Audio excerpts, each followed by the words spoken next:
Okay, Zoom just said preparing the live stream. So I think we're on. And I am going to actually hit the record button this time and turn all that off. So yes, I am so proud of myself. I'm going to hit the Zoom record button today. Welcome everybody. This is Noe with Walk with Yah.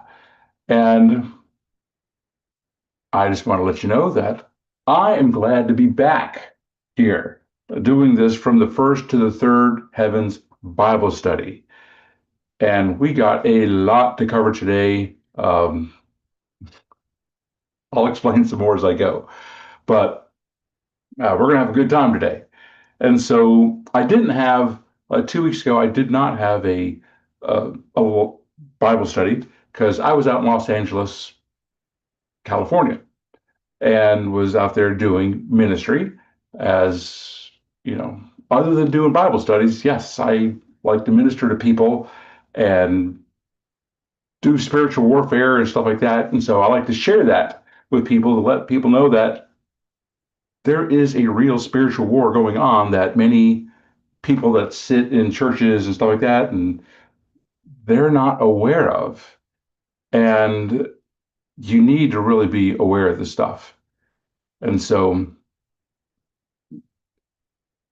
you do not, the Bible says that we are not to be ignorant of the enemy's devices. And that also means spiritual warfare. And so you can read your Bible. That's great. That's good. You need to do that. It's very foundational. You can, prophesy and stuff like that, which is good. Uh, you can go out and evangelize. You can go out and do this stuff, which is good. It's needed. But so is spiritual warfare, and it works in a way a lot of times that people just they don't understand. Uh, I'm not saying they're stupid. Maybe sometimes they just don't know, or they may not believe. But I am here to share that with you. And so, what I wanted to do this time was to kind of share some of the experiences that um, I had when I was out in California with Liberation Freedom Ministry with Pastor Donnie Williams and team, Pastor Debbie, Pastor Richard. As I like to go out there, preferably just one time a year generally. Um, and so, again, I only go out there one time a year, and I only get like an hour and a half. Typically, I'm a minister with Pastor Debbie, and we only get an hour and a half to minister to people. Which, if you're a talkative person and you only meet with the minister like one time a year or in your sessions, it's good to uh, if you have more time, yes, hey, you can talk, tell your story. Um, but it's also good to let the person that's ministering to you to have their time to talk as well. Even when we go before uh, the Godhead in prayer, many times, as it says in Ecclesiastes, that we have to be very mindful that we're in the presence of the King and not just to, blab his ear off. There's a time for that, but it's more important about what he has to say than what we have to say. And sometimes in ministry, um, there should be a balance also as well. Anyways, so, and I also, well, I'll get to that in a moment. So we're ministering, over a period of days, a number of days, and just, we always get to see Yeshua, Jesus, do his thing, uh, the Holy Spirit, the req'd, and it's just amazing. Obviously, I am not the healer. I am not the deliverer. I just get to work with him to help guide people, facilitate. a conversation, a deliverance session, if you will. And so, and I'm honored to do that. And so, and just to go over a few things, um, sometimes, a lot of times, not always, but sometimes, um, because this is spiritual warfare, sometimes we'll see devices on people. And let's see, some of the things that we saw, saw antennas on people's heads. This one person, young kid, I saw like tracks around his head, kind of like train tracks. I guess I don't know what that was. I guess the enemy was just trying to keep his thoughts and going around in circles, just in this pattern. Um, Actually removed that from his head, and cleared up his thoughts a little bit. So with one lady, I saw a rod going through her head. I'm like, what is that? And so, I'm trying to focus, on what's going on while you're trying to listen to them talk and and balance everything else. And then I saw that she was in an iron maiden, one of those coffins with the spikes and stuff like that. And so on the inside, um, a part of her was. And so we prayed to get that removed, and that got removed, thankfully. She felt much better after that. We sometimes, not just us, the client sometimes would see this stuff also as well. This one client, I think, was seeing crowns. Maybe we saw the crowns. In ministry, there's just so much stuff that goes on. Sometimes it's hard to remember what happened to who. And so, or who said what. And so I try to keep records with my clients, but it's still hard to keep up sometimes. And so, anyways, um, with this one client, we saw crowns on her head. And the Bible talks about how, you know, we have crowns. Well, guess what? The enemy puts crowns on her head also as well. And so they're going to be a crown of shame or a crown of something else. And so on this one client, we took off the crowns, the evil crowns, and requested for, godly crowns to be put on her head instead, which seemed to work. Um, and so, that may not always work in a session. Sometimes you just never know what to expect. Some people may not feel, hear, see anything, including myself. And I remember this one person we were dealing with, and there was just nothing, um, no spiritual discernment that was really going on in that particular session. Not by the client, not by us. It was just kind of shut down. But we still went through the process of, praying, uh, forgiving, blessing, repenting, releasing, all that type of stuff. And after the session, the person's like, yes, like I feel, better. Um, and so you don't always have to have spiritual discernment, although it helps. I have clients that I minister to that they're able to get in touch with their human spirit portions better than I am mine. Yeah, just a little bit of healthy jealousy there on my part, but um, it's again, it just helps.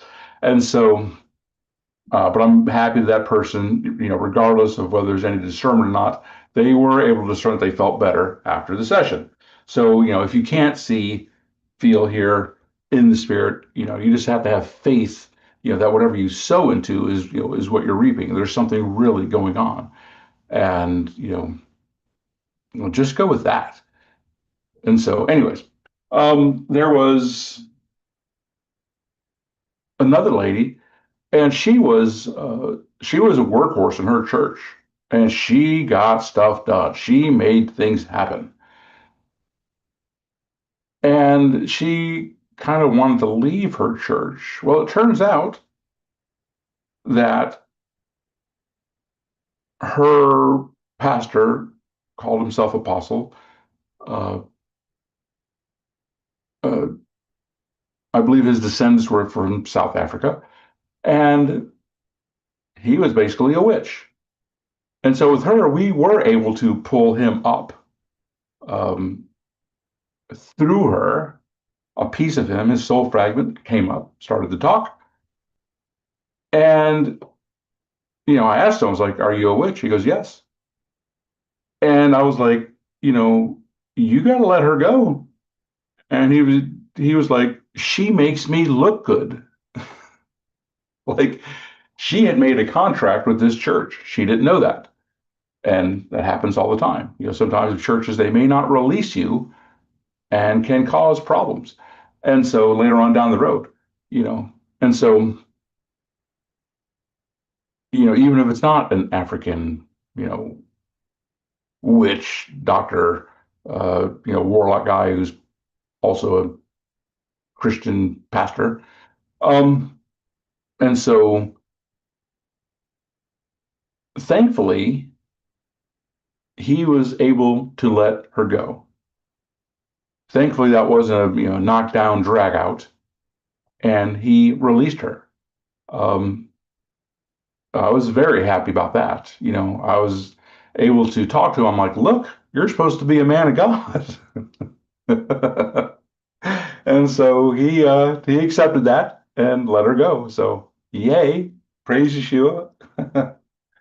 And so let's see, had another uh, lady that she was like, I'm trying all this stuff. I'm just getting nowhere. And she's like, I'm kind of sick of the prophetic words.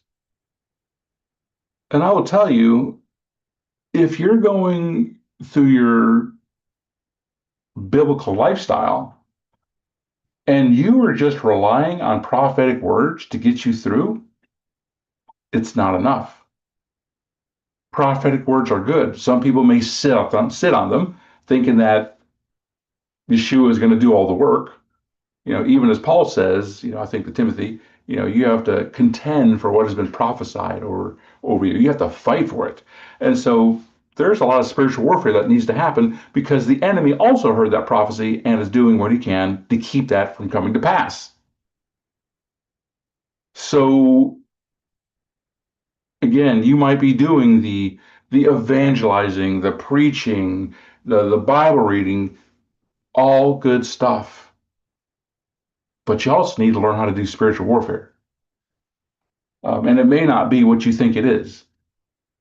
And so um, we were able to have, you know, I've been learning more about the courts of heaven. I think it's evolved much from uh, when I first started looking at it years ago. I've actually been looking at Ron Horner of LifeSpring Ministries. Been learning a lot there.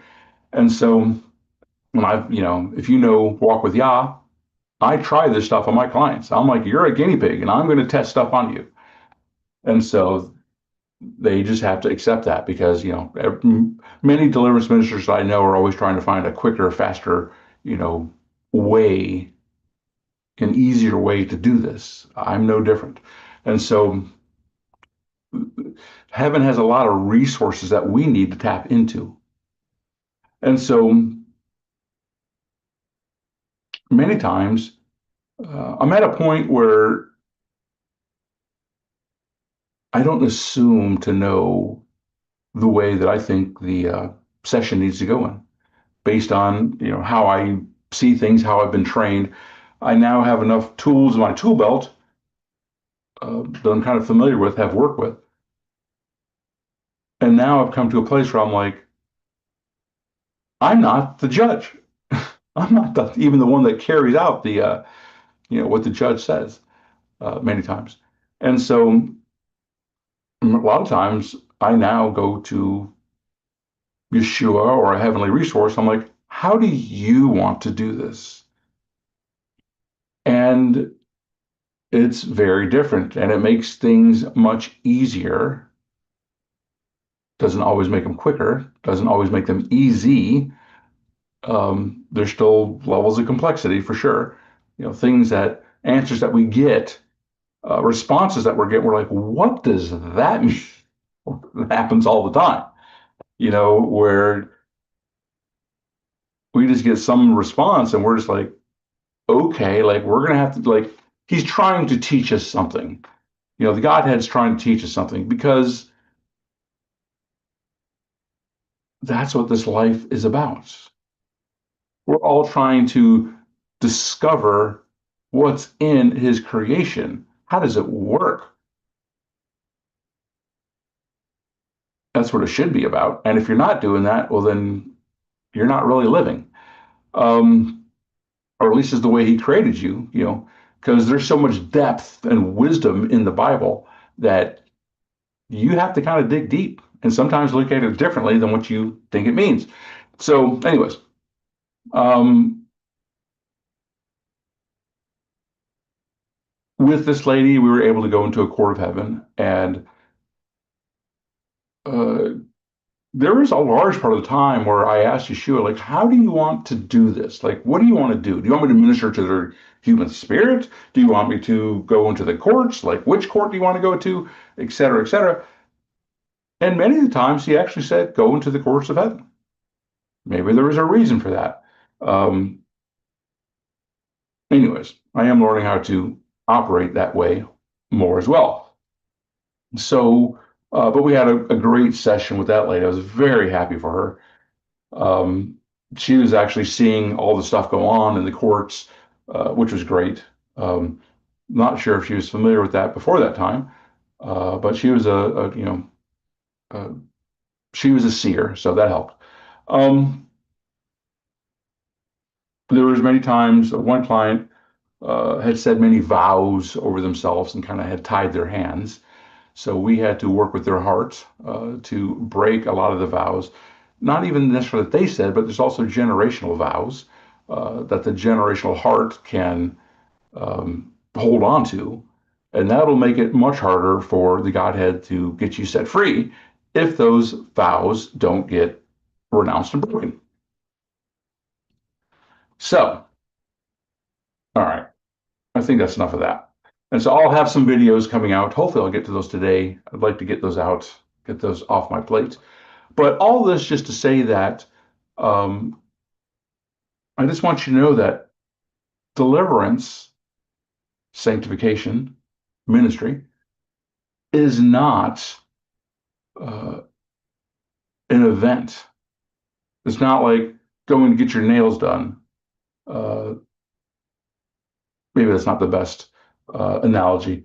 Um, it's not necessarily something that you'll do once every couple of years. Like it needs to be a lifestyle, preferably, because again, the enemy is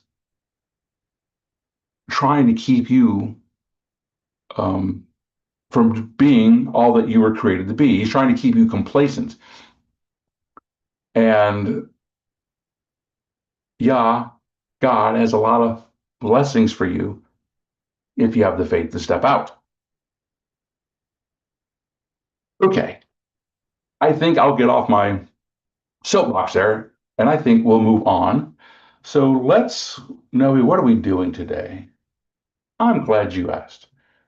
Let's do this. Here we go.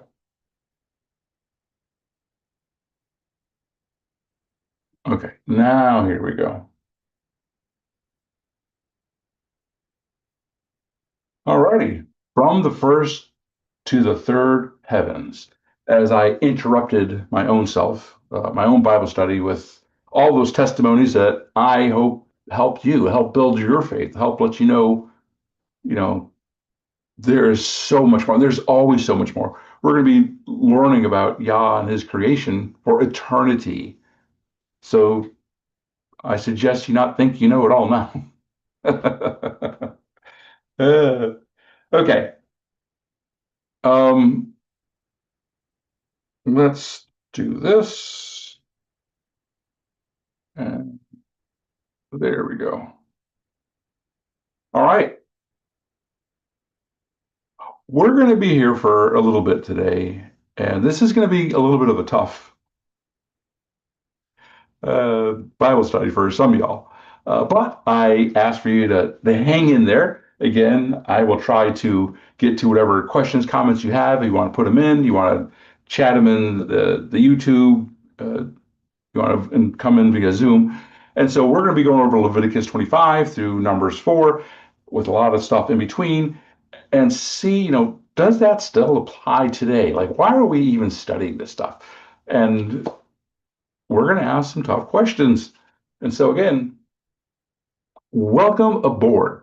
And just let you know, I have to ask myself the tough questions as well. So, like, I have to ask myself first, even before I ask you, if that makes you feel any better. So, okay, Bahar means on the mount or Mount Sinai. Please excuse my typo there. All right, Bahar.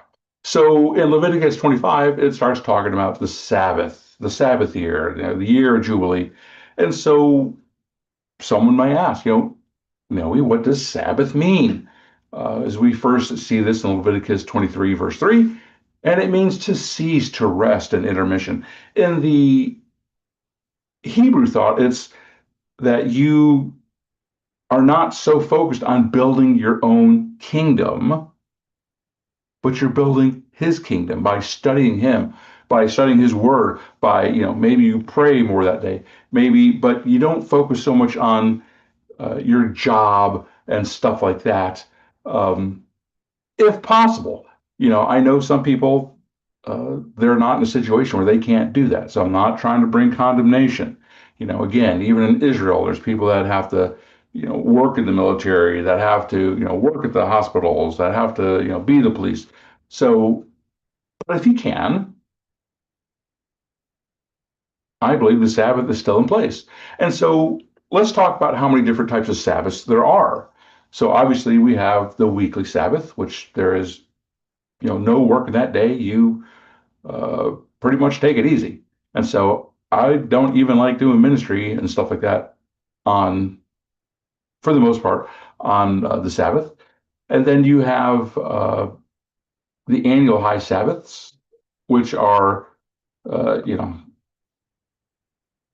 the Passover, first day of unleavened bread, the seventh day of unleavened bread, uh, the Feast of Weeks, the Feast of Trumpets. And I have all their different names there because sometimes it gets confusing because there's just so many different names for each thing. The first day of the Feast of Tabernacles, the last day of the Feast of Tabernacles, you have the sabbatical year, also known as the Shemitah, every 7 years, the land Sabbath. You have the Jubilee, which is the Sabbath of Sabbaths, the Sabbaton, every 50 years. So there's all different types of Sabbath where we are called to rest, and there's different types of rests. And so um, let's, all right. So here's a question. What's the difference between, and you've probably seen this in your Bible, if you've read Leviticus 25, because it says like there's no work on this Sabbath, but there's no servile work on that one. Well, what's the difference? So to do no work, a melekah, is um,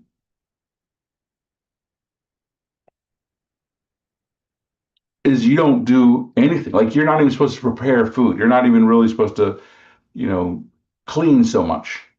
Um, and the command to do no servile work, avoda melekah, is you're just not supposed to do your profession, your job, what you normally do.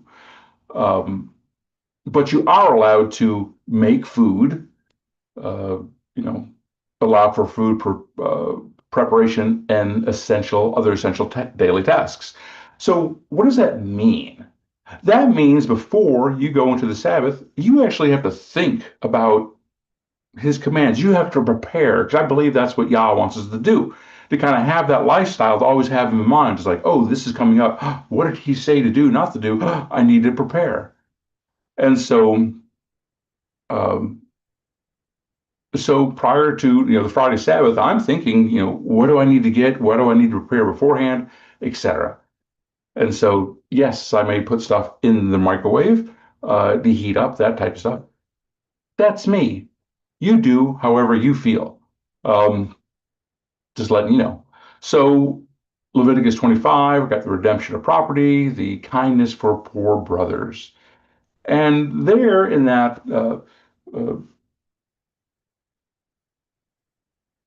in that chapter, it talks about, hey, like if your brother has a debt and he can't pay it off, like you need to take him in and make him not necessarily like a slave, but make him, like an indentured servant, basically.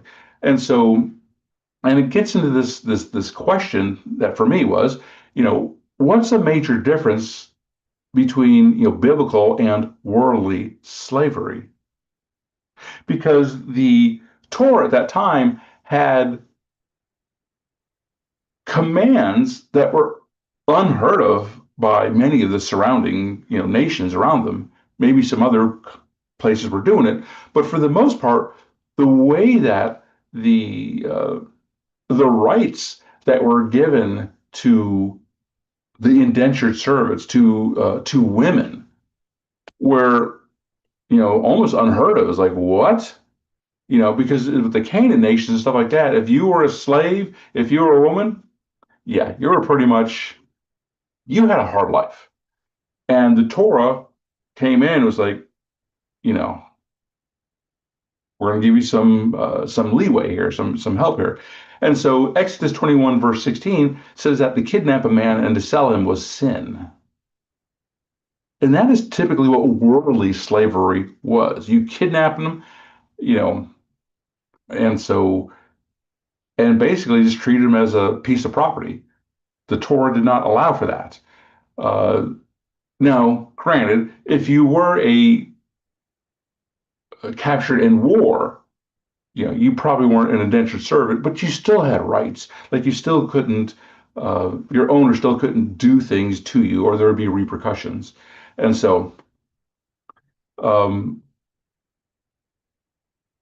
so it says here in David Guzik's Enduring Word Commentary um, that the slavery, uh, again, being an indentured servant, if you had a relative that couldn't pay off their debts, that was usually received willingly. And even in the case of war, it was better than dying. It was like, okay, I'll take those rules. Just don't torture and kill me. And just to let you know, I put that link there for the David Guzik Enduring Word Commentary. I think he does an excellent job. He's not messianic Torah observant. I forgive him for that. And so, but other than that, he gets really close, and sometimes I'm like, "You're right there, man." And so, anyways, but it's a free online commentary, puts it in this modern English type of, explains things, kind of puts the dots together. Sometimes if you have a hard time doing that, and so I suggest that for you. Um, Again, some things I'll differ with them on, but overall, very good. So Leviticus 25, again, redeeming a poor man. So in Leviticus 25, verse 47, we see that, hey, if a stranger or a sojourner who's with you, if he becomes rich and, your brother sells yourself to him, that stranger or sojourner, um, he may be redeemed, after he's sold. And so if you look a little bit deeper into this, what is this talking about? Basically, that if you were going to live with Israel, you kind of had to follow their rules. If you were a stranger or sojourner and you're in the land, because if you're not, they're going to boot you out. Because if a stranger or sojourner did not allow this redemption process, yeah, there would be problems. And so this also leads to, we see that a relative can redeem one that's down and out. Well, who does this point to? Who redeems us? Who is our kinsman redeemer? And if you said Yeshua, Jesus, you would be right, as that is exemplified in the book of Ruth. Don't want to move on. So I think that was a pretty easy one, I think. Galatians 4, verse 4. But when the fullness of time had come, and Yah sent forth his son, born of a woman, born under the Torah, to redeem those who were under the Torah, so that we may receive adoptions as sons. So again, Yeshua came to redeem us. I think we've talked about being under the Torah before, so I'm going to leave that alone. Maybe we'll get into it a little bit in a few moments. Okay, Leviticus 26, blessings for obedience. Torah, Jeremiah 32. Jeremiah buys a field during the siege. And that Jeremiah 32, the Israelites and all of them were about to get taken over. And Yah tells Jeremiah, I want you to buy this land, even though it's about to get taken over. Because Yah's like, look, I'm going to redeem all the land. I'm going to redeem you and all the land. And he says, behold, I am the Lord, the God of all flesh. Is there anything too hard for me? So, yes, a little backstory there. And no, there's nothing too hard for him. I was talking about all these deliverance stories and stuff like that. And sometimes we may focus on the plans of the enemy and may get overwhelmed with that. But, when I was sharing all that stuff, that's not the point. The focus on the enemy so much. Yes, you do some. Be not ignorant of the enemy's devices. But the bigger deal is we have to understand that, God is so much greater and has so many different things, so many more different tools that I believe that he's bringing out these days, that if you're stuck in those old traditional ways, you may not catch it. And so, but because we're supposed to be bringing his kingdom to this earth. Anyways, much more to be said about that. The apostolic writings, Luke 4, Yeshua rejected as at Nazareth. And here in Luke 4:18, Yeshua is actually making a reference to Isaiah 61, verses 1 through 2. And so, I use this verse all the time, Isaiah 61, to explain about soul fragments and such. To the poor, the version I used here, because I use, the word brokenhearted instead of poor. Anyways, different story. But what I'm going to focus on here, where he says at the very end, to proclaim the year of the Lord's favor. Now, Yeshua is actually referring to the Jubilee, because he's talking about proclaiming liberty, the acceptable year. In the Jubilee, everything gets reset back. If you sold your land, if you had debts, all that stuff got kind of resolved in the Jubilee or every 50 years, even though Israel didn't. I don't know if they ever did that, followed his commands. And it was a genius way to keep everything in place. But again, I'm not sure the Israelites ever back then ever did it. Okay, apostolic writings. We got Galatians 5, 1 through 3, that the Christ has set us free. And so Galatians 5, yes, 1 through 3. And so in Galatians 5, 2, it starts talking about circumcision.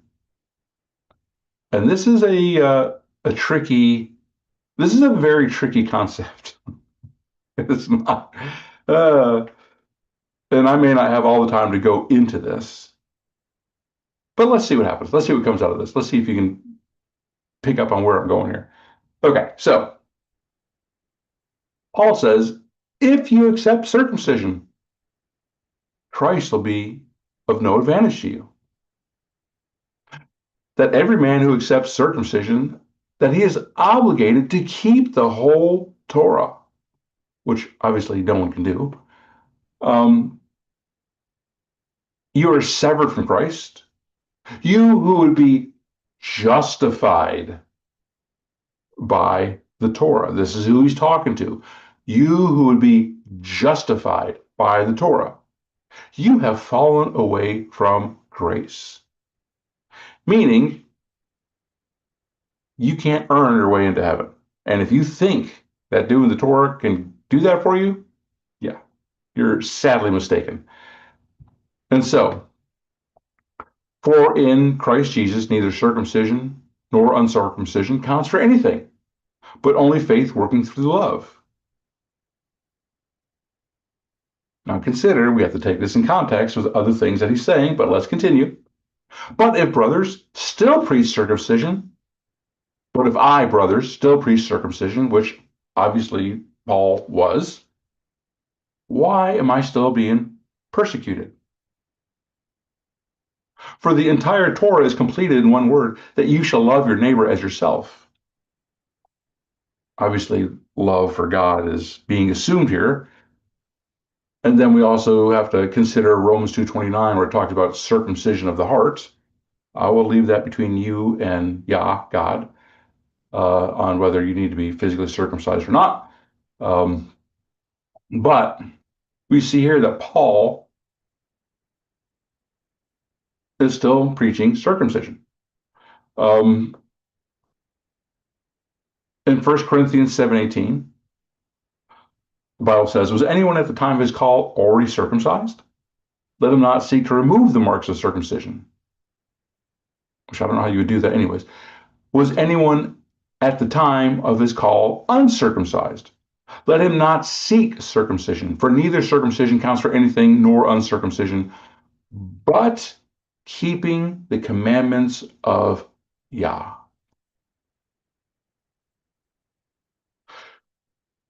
Again, that's between every person and themselves. But if keeping the commandments is really what we're called to do, anyways, Romans 14:23 says, everything which is not of faith is sin. So you handle that for you men, how you feel that needs to be handled. Because I believe in some cases that Paul, it made it seem like Paul was not for circumcision. But I think if you look at it, because it says here, he still does preach circumcision. So how do we, get that to work? Because it's understood that this is even shown out in Acts 15, which is a very important chapter. Anyways, but Paul doesn't want people to do the Torah just because that's what someone told them to say. You need to do this and we're going to ram it down your throats. He wanted people to develop that relationship and kind of have that understanding of why they're doing it, not just be commanded to do it. And so, you're not going to get all this on day one. I've been doing this for, 10, 12 years, and there's still a lot of things I'm learning. And so, so that may help you understand what is being said. Okay, we made it past that. Now we're going to go into Behukotai. Behukotai. Yes, that sounds right. So Torah, Leviticus 26, starting there, talking about the blessings for obedience. I thought that this was kind of a shorter version of what's said in Deuteronomy 27 and 28. And if you look at those, Uh, if you read, this chapter and even Deuteronomy 27 and 28, have you ever noticed there's more verses that talk about the curses that will come upon our life than the actual blessings? I don't know if that's because people are motivated more by fear. Maybe so at that time, but we shouldn't be fearful. We should have a reverent fear. But we know that those that will make it to the into his kingdom will have eternal blessings, which is what I'm going for. And so, even if you do read those chapters, but in Leviticus 23, if you're into computer programming, this will, probably really hit home with you because we have all these if-then statements. A lot of people, it's kind of like I said with the earlier about the prophesying. It's like if you're just living off just prophesying and getting a fresh word, um, that may not necessarily do you so well because you have to fight. There's something that you have to do in many cases, maybe not all, but in many. You have to contend and fight for what's in your books, what has been written about you. And so in Leviticus 23, it states, if you walk in my laws and guard my commands, then blessings. And I will walk among you and shall be your God, and you shall be my people. Do you know he actually walks among us? I've actually one time I was at a hotel doing some ministry and I was in my room and it was, just me. And I was putting on my shoes and there was a little ottoman there. And I saw like Yeshua just sitting there like, I don't know. He was just sitting there. I was like, am I seeing that? Anyways, um, so I was so freaked out about him just sitting there that I didn't know what to say. I was like, are you really there? I think he was. So Leviticus 26 again, if you don't listen to me and you don't do all these commands, if you spurn my statutes, if your soul abhors my rules, you do not do all these commands, but break my covenant, then there will be many curses. And then I shall bring on you 7 times more plagues. Yeah, don't want to do that. Leviticus 26. And I know I'm not trying to fearmonger. I'm just trying to tell you this is what this word says. Like you take it up with him if you have a problem with that. And Leviticus 26:40. But if they confess their iniquity, that they committed against me, um, you know, if their uncircumcised heart is humbled and they make amends for their iniquity, well, then I will remember his covenant. And so I still think that very much applies for today, which is why we have to do deliverance, which is why we have to do or should do, the courts of heaven. Okay. Leviticus 27. Oof, I still got a long way to go. And so, but that's okay. Again, I will put notes as I tend to do. If you only want to look at certain segments, I'll put the questions, all that stuff. You can watch later. Leviticus 27, laws about vows. It says in verse 28, but no devoted thing that a man devotes to Yah or God or lays under the ban, um, shall be sold or redeemed. Every devoted thing is most set apart, holy to Yah. No one who's devoted, who's to be devoted for destruction, from mankind shall be ransomed. He shall surely be put to death. Wow, that's pretty heavy talk. And so, what does it mean to be devoted or put under the ban? Which means basically to be powerless, inactive, or ineffective. Some other ways of looking at this are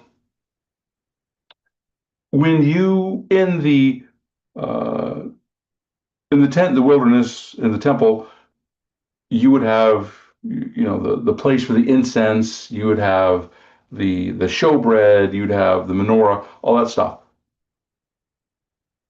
But where the incense was, that was to be burned up. It was totally devoted, is another way of saying that. You get used up for no other purpose than that.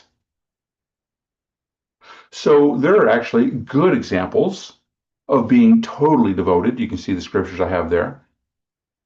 And I actually, yes, use this in spiritual warfare. Um, in sometimes in having dealt with the unclean spirits, demons and such, I'll be like, look, I declare you to be under the ban, for you to be annihilated. It can also mean annihilated, and for you just to be snuffed out, like to not exist anymore. I can't say that request happens every time.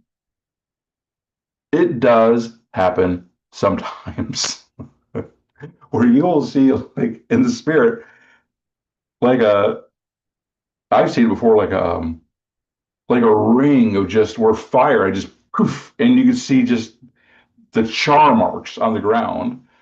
We've had assassin angels, the good guys, come and uh, just just tear up the demons like in no time whatsoever. Yeah, you will have some, believe me, reverent fear after you see some stuff like that. And so, yeah, sometimes I want the unclean spirits, I don't want them to live. I want, again, I'll try to request it, or I will request it. He may honor it, he may not. But why not if we can? I've heard it put this way: there are two that are trying to kill you. There's Satan and there's Yah, there's God. But it's better to let Yah kill you. Your flesh, that is. And so we're should be, totally devoted. If you can put that on your schedule, that would be awesome. Your to-do list, that would be cool. Um, okay, moving on. Uh, so as we close with the book of Leviticus, some might ask, why do we even still need to study this? What can Leviticus teach us? And so let's review kind of what we've gone over, what Leviticus has been about. And there's been, directions regarding the sacrifices, all the different types of offerings, the consecration of Aaron, his sons, to the priesthood, laws regarding ceremonial purity. That's like the third typo I've caught. Anyways, the laws of being set apart or being holy and sacred festivals. And then at the very end, Leviticus 27 talks about the vows and the tithes and things devoted. And I'll read this, what I wrote, but you can read it as well. And while there may be no standing temple at this time, many, but not all, of these requirements don't necessarily need a temple. Although there will be a third temple, which yet remains to be established in the future, per Ezekiel 40 through 48, something to keep in mind. Regardless, we see that that God, defines how we are to come into his presence. That's kind of what, a lot of this stuff is talking about. We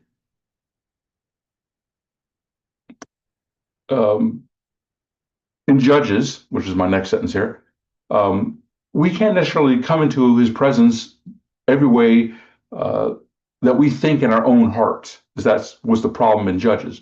We can't say like, I've seen people do this where they're yeah, like I want to get high in the spirit, and they're like, trying to smoke a joint and all this stuff. They're like, yeah, I'm getting high in the Lord. Like, I'm not kidding. And so it's like, no, like, are you crazy? And so we can't necessarily just do things how we think need to be done. As I was sharing earlier, when I do deliverance, sanctification, I'm learning Yeshua, Jesus, like, how do you want to do this? And I'm finding it's obviously, unsurprisingly more effective. And so much like how the various feasts, were and are prophetic in nature, there are still aspects of the Torah that can be followed without the temple. For example, the Sabbath. That's just one small example. Another one um, is, how does the Bible define love? Because a lot of people want to define what they think love is on their own terms, even though they're Christians. And I see this happen a lot. And I'm like, okay, what about all those verses that it says in John and First John about law, about love? If you love me, well then, all right, enough of that. But the point being, there's a lot that we can learn from Leviticus, um, even if there is no temple standing. Still, that he has a way that he prefers to be worshiped. Sure, is there some? Um, he will work with us and with the way he made us sometimes. You know, I'm not saying worship music's bad or anything like that. I'm not saying go out in nature's bad. I'm not saying that at all. I'm just saying you might want to talk to him about it to see what, how he wants to do it. So in Deuteronomy 32, verse 45, um, kind of towards the end of Deuteronomy, and Moses, ended up going, reading the Torah to the Israel. He says, "Be careful to do all the words of this Torah, for it is no empty word for you, but your very life. And by this word you shall live long." And we know that Yeshua came to give us life, but the Bible also says, and I didn't put it here, that in the Bible, in the Tanakh, somewhere in there, it says that his word gives us eternal life. I'm going to look that up right now. I don't want you to think I'm making it up, which I don't think you would think that. Yes, 1 Corinthians 13, verse 8. Yes.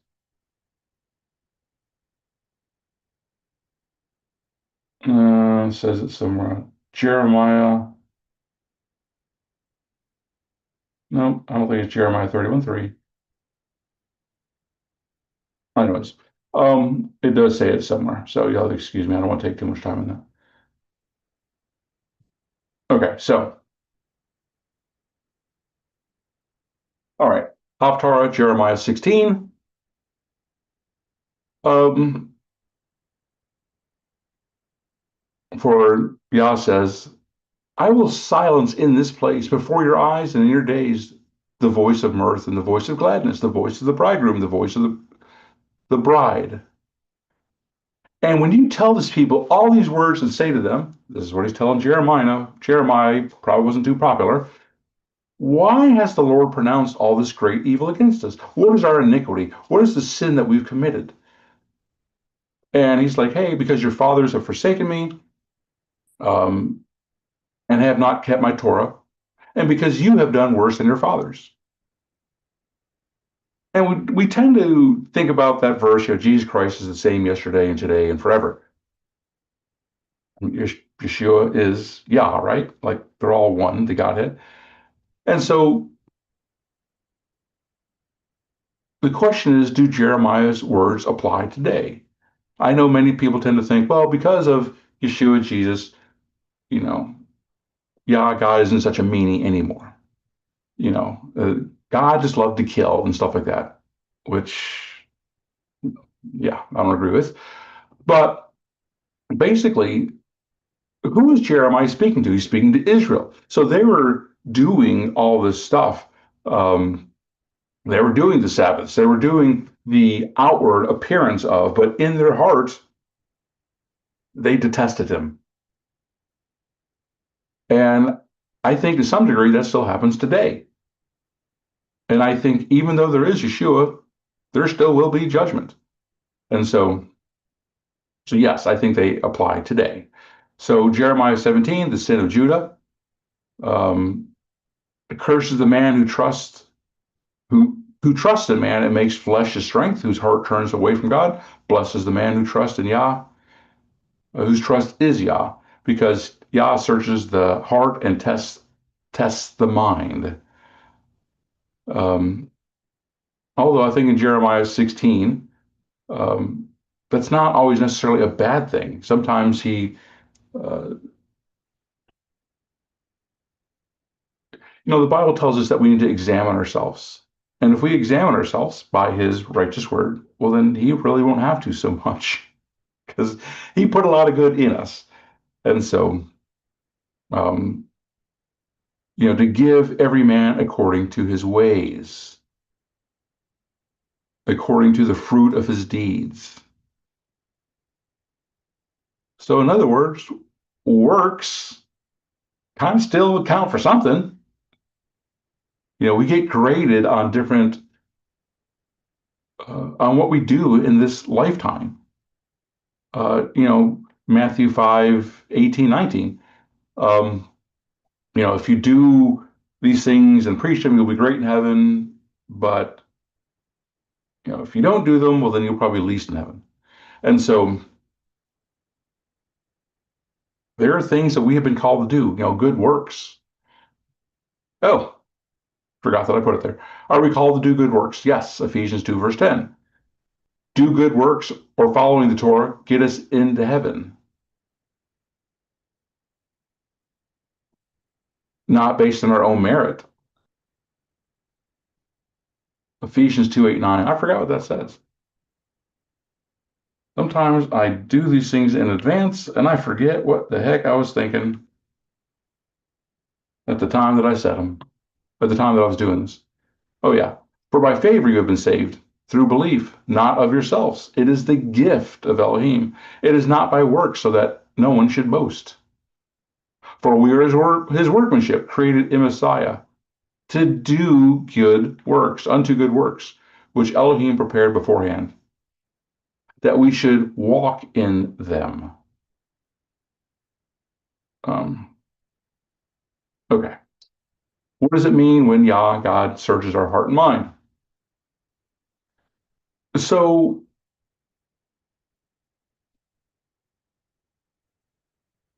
I think on some level we understand that, but let me just say from a spiritual level, many times in doing um,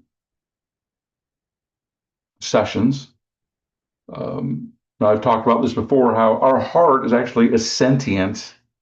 It has sentience. It has an awareness. And our heart can actually talk spiritually. Um, I've seen my heart in the spirit. Others have also as well. And so sometimes I was talking at the beginning of this Bible cast, video cast, Bible study that sometimes our heart makes vows. And those vows, we don't even sometimes have to say them verbally.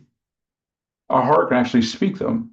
A lot of times we will speak them because we're, out of the abundance of the heart, the mouth speaks. But sometimes if our heart makes vows, it ties God's hands. Even if we're going to church and we're doing all this stuff, there are going to be things that we have said because the Bible says we'll be judged by our words.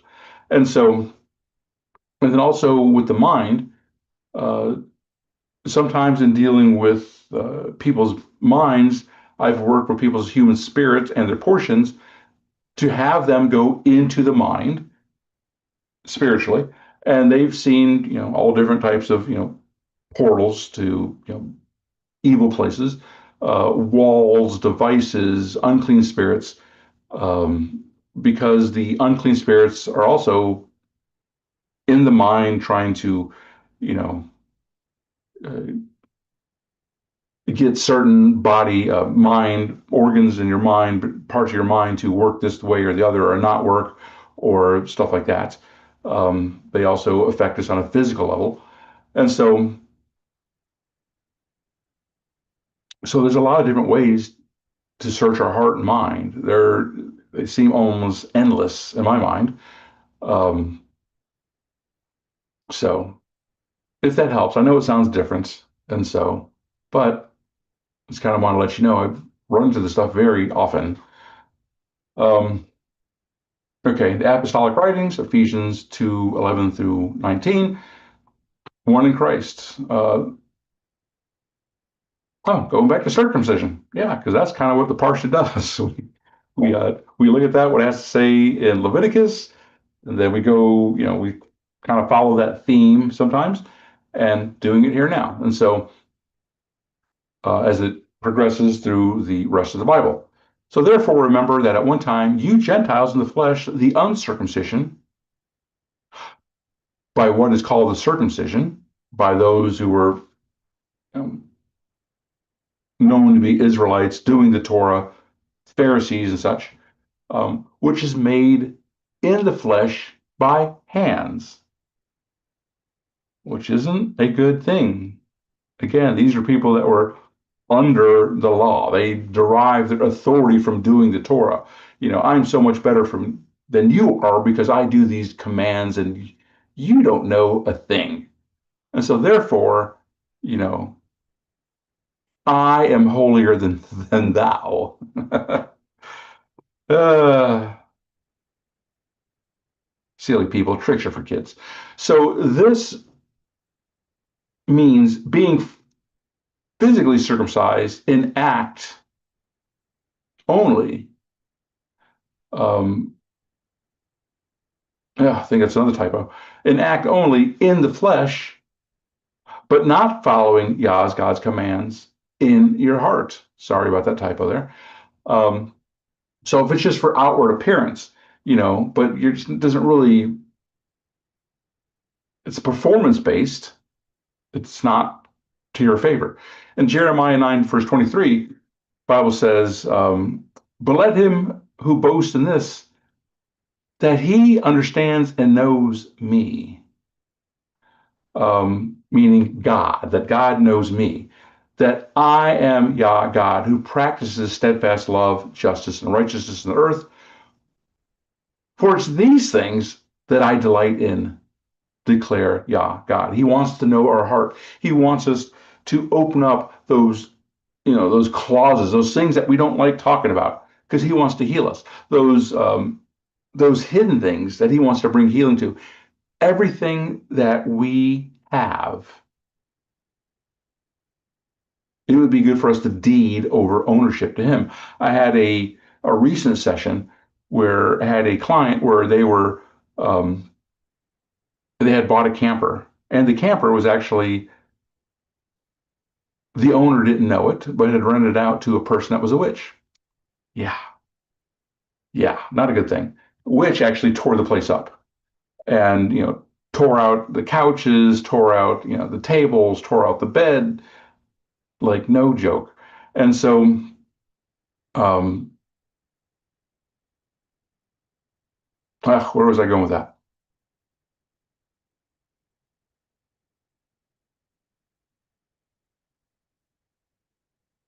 All right, it was related some kind of way. Anyways, we did call in some angels on that one, and so we called in an inspector angel. And we asked the Godhead. The Godhead sent them, and then we, also called. The inspector got to a certain part of the. Oh, I know what I was saying.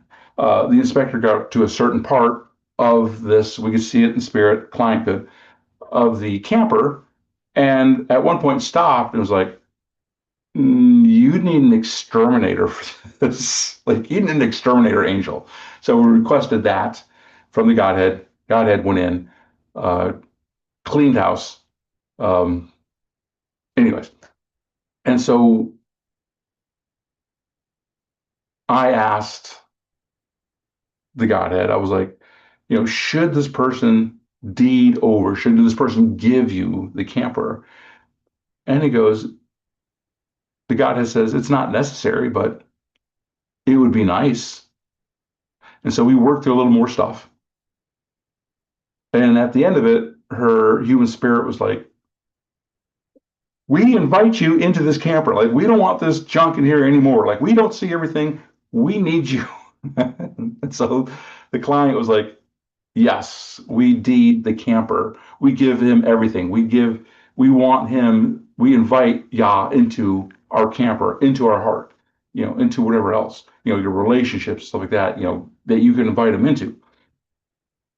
That was the point I was trying to make that I lost. Anyways, Yah wants us to be invited into our heart. So behold, the days are coming, declares Yah, that I will punish all those who are circumcised merely in the flesh. Because all of the house of Israel are uncircumcised in heart.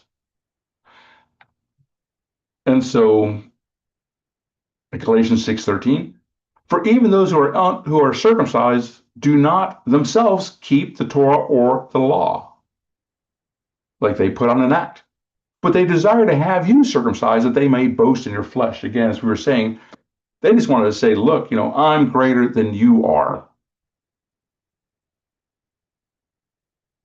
And it's not that the Torah is bad. It's just the way the people kept it was bad. And so, okay, drove that point home. Hope you enjoyed the story, though. Like, I can't make this stuff up with the deliverance sessions. It's like, yeah.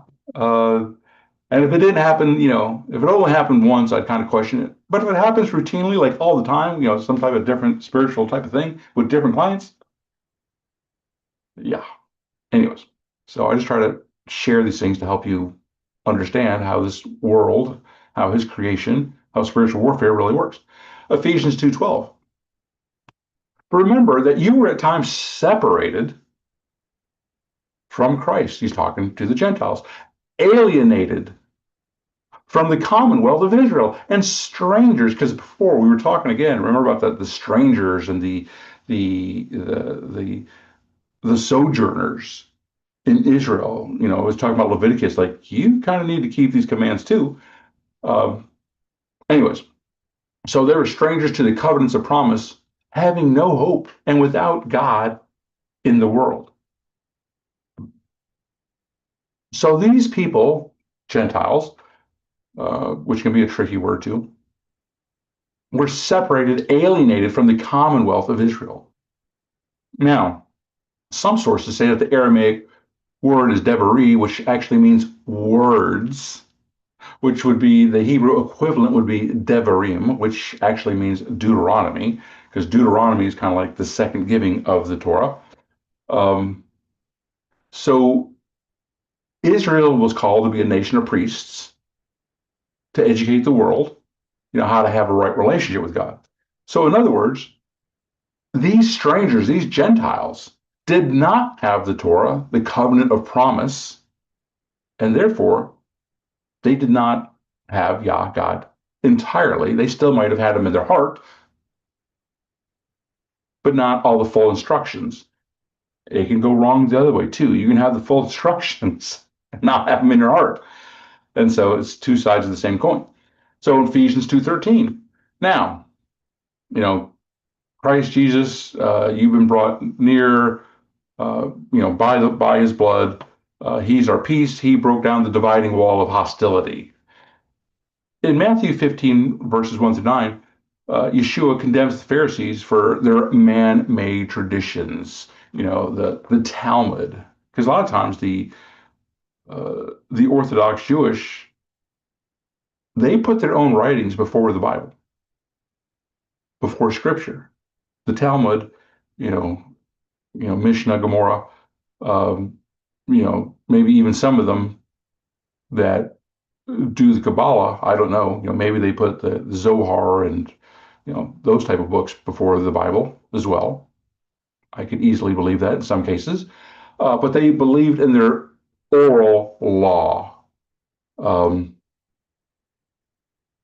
which was developed somewhere around the Babylonian times there when they started writing, this stuff down. And so and they used that, to explain the Bible. So they went more by their interpretations, what they thought it meant, than actually what Yah God said. So in Matthew 5, the Beatitudes, 6 times Yeshua says, "You've heard it said," some, the oral law, how the Pharisees explain it, but I say this. And he was countering their wrong teachings.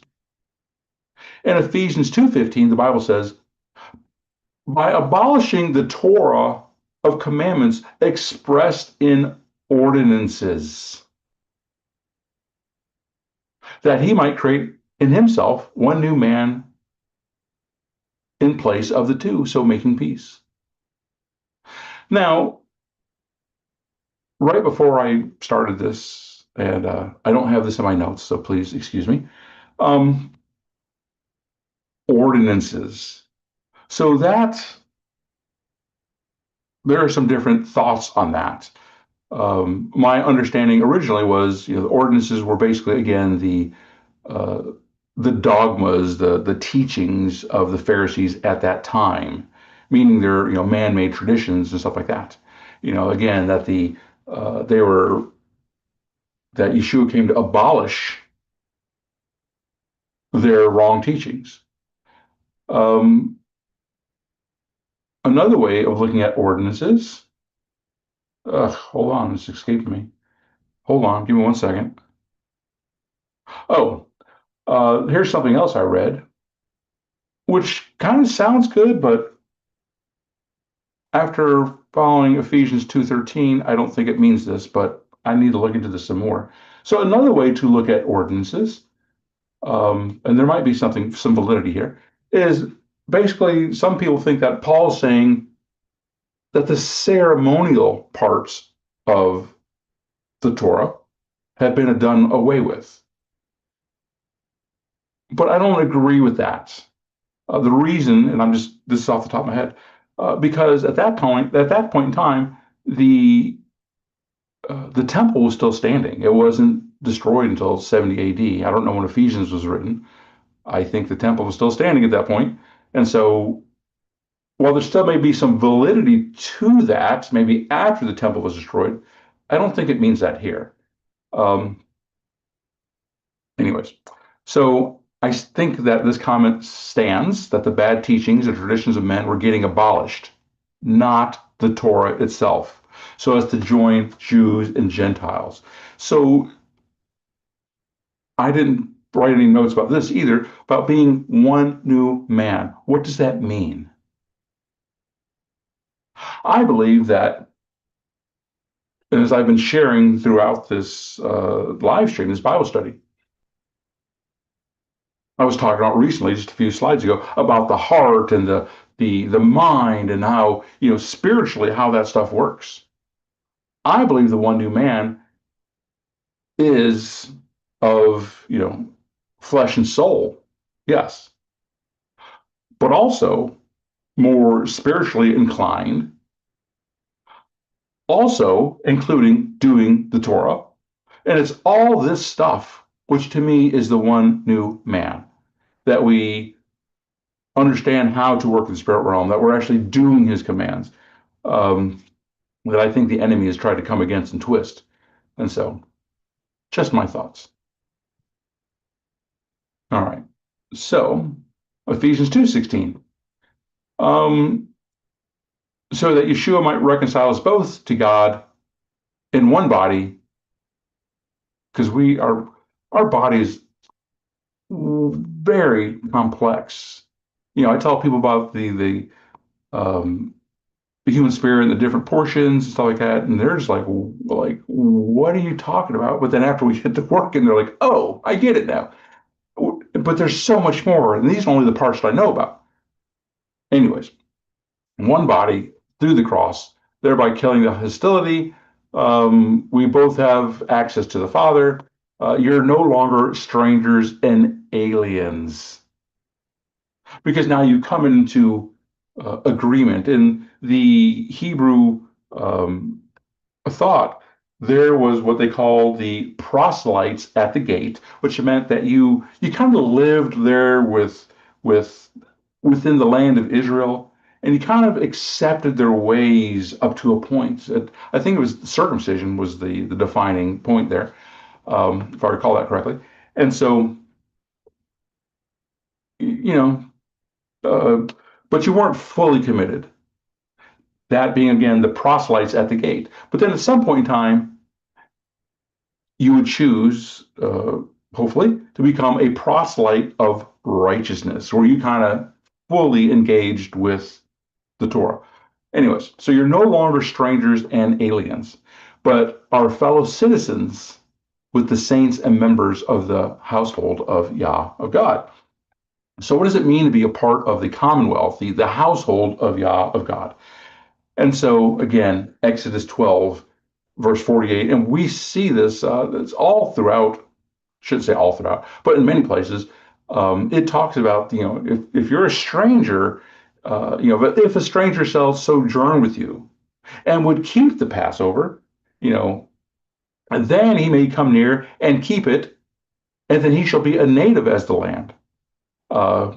Again, they had to be uncircumcised because technically back then, in order to celebrate the Passover, the Pesach, males had to be circumcised. I don't think there's no one checking the doors these days for that, so just don't have to worry about that. Again, you can claim circumcision of the heart. You do you.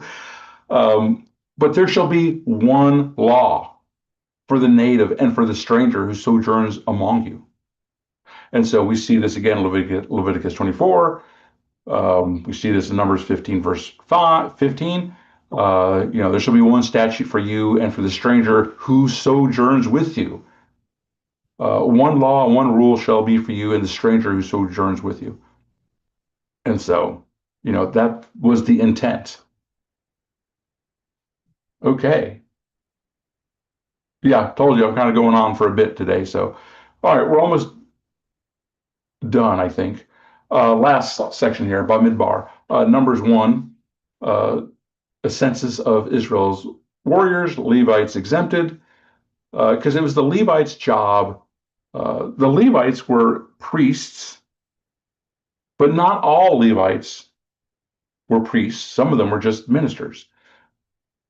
And it was the Levites who kept guard over the tabernacle of the testimony and the testimony included the tablets, the Torah. It also included, the Aaron's staff. It included the manna. All these things that testified of Yah's goodness. And so many times people refer to ourselves as being priests. That Christians nowadays, 1 Peter 2:9, that hey, we're a chosen race, we're a royal priesthood, which means that we're supposed to guard his testimony, his Bible, his commands. And so, just so you know, in Numbers 2, it talks about the arrangement of the camp. And it says in 1 Corinthians 14:33 that God is not a God of confusion, but of peace. And I thought, hey, let's take a look at that right quick. And we see how everything's arranged and, by the numbers and stuff like that. And we see the different Levite tribes here, on the north, Merari Levites, the Gershon Levites to the left, and the Kohath Levites to the south, and then to the east, Moses and the Aaronites, the high priests. And because we know facing east is important. But all this is to say that Yah, God, has order, has reasonings. Again, the way that we are supposed to do things, the way that we're supposed to approach him.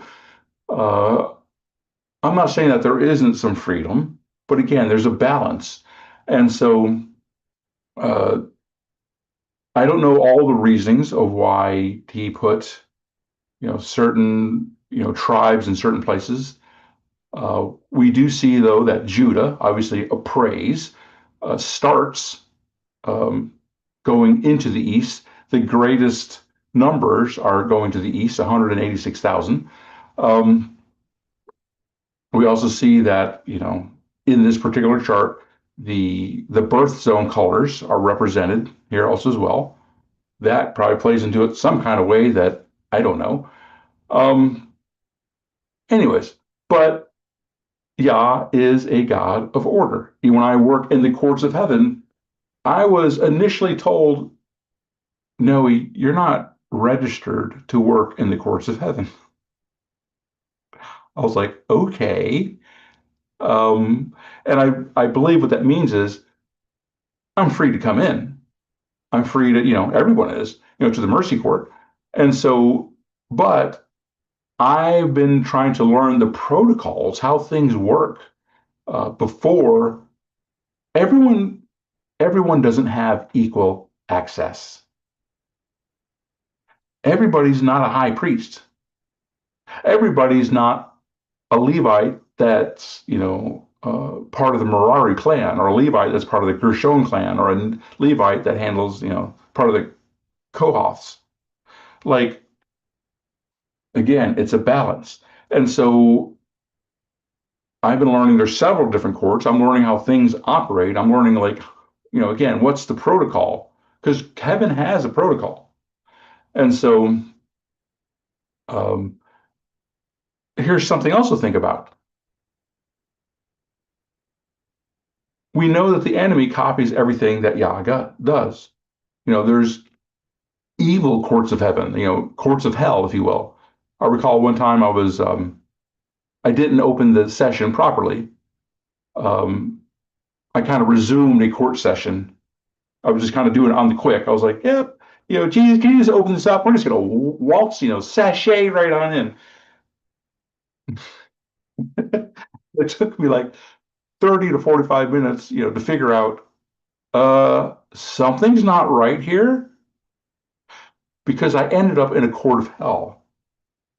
And I asked Yeshua, we asked him, I was like, are we in a court of hell? He was like, yeah. I was like, geez. And so the enemy also has different tactics. When they send in an unclean spirit, it's typically not just that unclean spirit. There are other ones that they all gang together and work in different ways. If you have a demon of anger, for example, you might have rage, you might have jealousy, could have pride. I think that's pretty easy to believe. Anyways, yes, moving on. Okay, Numbers 3, the sons of Aaron, the duties of the Levites. And we were talking about, again, the Kohathites, the Gershonites, the Merarites. And I found this interesting. The Kohathites, they were responsible for the most sacred objects, but they were not even permitted to touch or even look at the set apart holy items directly. Otherwise they would die. And the priest had to cover them. And in Numbers, and in Numbers 3 and 4, you'll see there's very specific instruction on how they're supposed to do this. Like, you got to take a blue, I don't know if it's linen or something, and cover it up, and you have to do this and do that. Very specific directions. And then, the Gershonites had their assignments, the Merarites had their assignments. At least they were given carts, to carry the stuff, where the Kohathites had to deal with everything, carry everything by hand. And then Numbers 4, we get into the duties of the Kohathites. And again, very specific instructions, because they're like, if you don't do this, you will die. Much like we see with Uzzah and, King David carrying the ark from the Philistines. And so, because they weren't following these instructions. Haftarah, Hosea 2. Oh, good gosh, there's a lot here. That's right. Israel's unfaithfulness punished. here's something, a lot of stuff going on here. So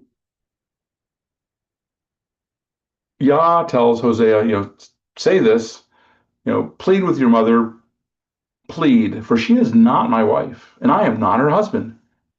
She put away her whoring from her face and her adultery from between her breasts, lest I strip her naked and make her like the wilderness, make her like a parched land. In my mind, I'm thinking, sometimes the Bible, we're sometimes seen as trees or plants, sometimes we're seen as rocks or gems. In my mind, I'm like, we also have an inner world. And so I kind of think of the parable of the sower, but I don't want to hang out there too long. Anyways, Yah's like, hey, like, I will kill you with thirst. Um, and I will put an end to her mirth, her feast, her new moons, her Sabbath, and all her appointed feasts.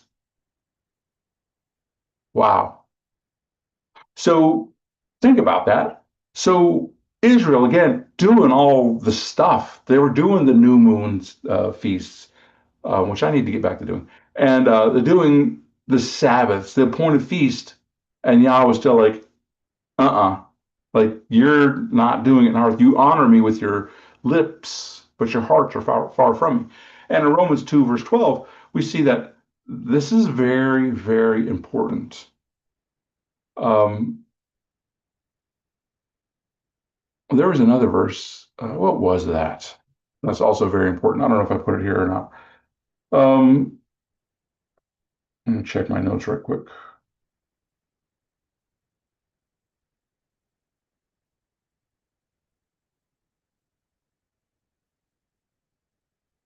Maybe. Okay. For all who have sinned without the Torah will also perish without the Torah. And all who have sinned under, again, that word under, the law, will be judged by the law. Do you think there's a difference between the words perish and judged? I tend to think there is. Um, for it is not the hearers of the Torah who are righteous, but the doers who will be justified. And this is in Romans, mind you, because a lot of people are like, we don't need the law, just we got freedom. That's not what Romans is saying. And so so they will become a Torah, a law unto themselves.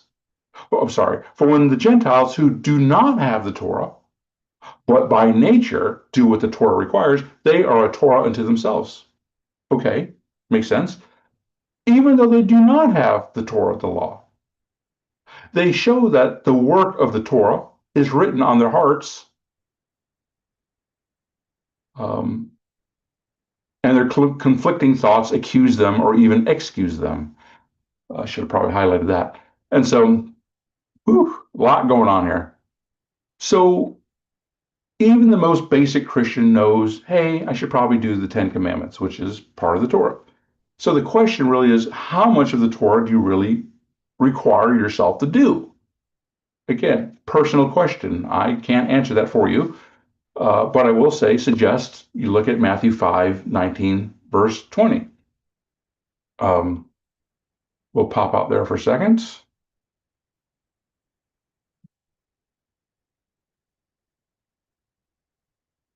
Whoever then breaks one of the least of these commandments and teaches men to do so, which you break the least and teaches men to do so, to also break, the commandments, that you will be called least in the kingdom of heaven. But whoever does them and teaches them, you will be called great in the reigns of the heavens. And so, for I say to you that unless your righteousness exceeds that of the scribes and Pharisees, you shall by no means enter into the reigns of the heavens. So again, not condemning pastors. I'm just suggesting it would probably be a good idea to teach the Torah also as well. Um, and so, but what happens if a person believes in another Jesus? Aren't they also a law unto themselves, a Torah, an instruction? Um, in which case, I forgot what 2 Corinthians 11:4 says.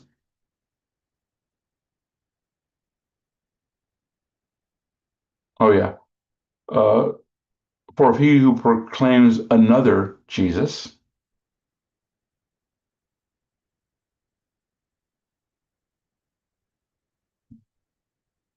all right, um, because those people aren't going to make it either.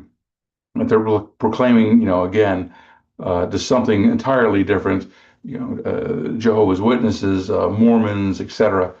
Um, okay. There was another verse kind of tied along with this, something that hit me really hard. I can't remember it at the moment. It was in Galatians 3, I think. Okay. The Apostolic Writings, Revelation 7, verse 17. We're almost done. So, Revelation 7 talks about the 144,000 from every tribe of the sons of Israel. And we see John the Revelator, talking to one of the elders, one of the men in white robes. Those are the people that have lived on earth that are now in heaven, the clouds of witnesses, usually clothed, in white clothing. Um, they can still be, they still are praying for us and helping us. Um, he says, because these that are in the afterlife, men in white, they are before the throne of Elohim, and they serve him day and night in his dwelling place. And that leads to a question: will we have responsibilities in heaven and or eternally? I believe yes. I believe that everything that we experience on this earth kind of gives us a picture of what goes on in heaven, but we will be serving gladly eternally. Because Yah, God, isn't here to serve us. I mean, he does some, but we got to make sure that we get the proportions right, you know, um, that we do, again, worship his way, that we bowed at his feet. Yes, he does want to help us. He does want to minister to us also as well and serve us, but we have to do it his way, preferably. So in Romans 6, verse 16, Paul's like, do you not know if you present yourselves to anyone as obedient slaves, you are slaves of the one whom you obey? And so we, having been set free from sin, have become slaves of righteousness. A lot of people get really hung up on that. I don't want to be a slave. I don't want to be obedient. I got freedom. When you, um, it's probably not the right attitude to have. As a matter of fact, I'm pretty sure it's not the right attitude to have. So I just want to go over it right quickly. And I think, uh, yeah, after this one, we're done. So what have we learned today? One, that Yah, God, is an El, a God of order. That there is a proper way to serve Yah as he defines how he wants to be worshiped. Again, he'll give some leeway there for sure. The message of the Bible is consistent from Genesis to Revelation. And if there's any confusion, it's on our part. Um, there are things that he hasn't given revelation for yet. Some verses that we read, we're like, I don't know what that means yet. He hasn't given that revelation. You just have to understand that it is true whether you understand it or not. Our faith doesn't necessarily require understanding from us. It shouldn't. We are called to be priests to guard his charge and commands. That Yeshua died so that we don't have to pay the penalty of the law of sin and death, which came from being under the Torah. But that doesn't mean that the Torah is done away with as we are still called to be obedient to his commands. And I could have pulled out many verses, but I pulled out these ones from Revelation because they're talking about, and to some degree, especially the ones in Revelation 22, the future. So if we got to do the commands in the future and we've got to do them in the past, it would kind of make sense we still need to do them. In Romans 6:15, then, what then? Are we to sin? Yeah, here's actually the verse that really hit me hard. Are we to sin because we are not under the Torah, but under grace? So a lot of people are like, well, now we got grace and you are under that Torah. Again, under the Torah being a bad thing, meaning you derive your authority. You think you can earn your way from the Torah, earn your way into heaven. Nope, it doesn't work that way. But on the other half, some people think that they're under grace, they're under favor, so therefore they can just kind of do things just willy-nilly, and again, have their version, their definition of love, which may not be biblical. But Paul says, are we to sin because we're not under the Torah, the law, but under grace? And he says, by no means. Some Bibles will say, let it not be. Now, in my opinion, my humble opinion, I believe the curse of the law of sin and death is ultimate death. However you define that, annihilationism or whatever, I'm not going to get into that. But it's ultimate death and eternal separation from Yah, God. Even though Yeshua, Jesus, died for our sins, we still suffer the consequences of sin. In Romans 4:15 it says it very plainly, where there is no Torah, no law, there is no transgression or sin. I'm telling you about the courts of heaven, that we still got to deal with this sin. I'm telling you about, a deliverance and all this type of stuff. We see curses, all around us. Why? Because the Torah still exists. The penalties for sin still exist. The things that Yah cursed, Adam and Eve with,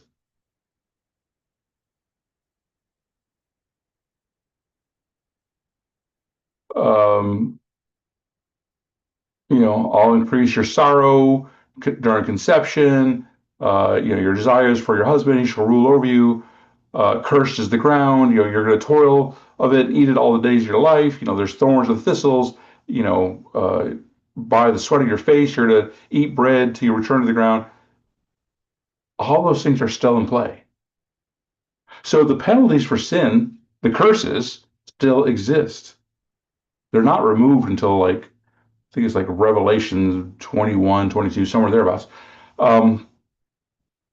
Which is why deliverance ministries still exist. And so, again, this was a little bit hard of a lesson today. I would rather it'd be hard on you to kind of grasp it and kind of think about it and hope that it hits you, rather than the enemy, than you not consider it, than me not tell you the truth, that the enemy just has a field day with you because of what some people are teaching these days. And so hold on.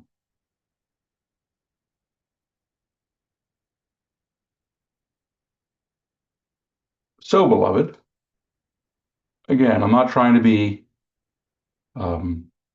mean. I've had to wrestle with this stuff a lot myself. There's a lot of things I've had to learn. I understand when debating Christians or anyone, it's kind of like with, as they say, don't talk about politics or religion, because these are very deep-rooted held beliefs that people, they will fight for, whether it makes any sense or not.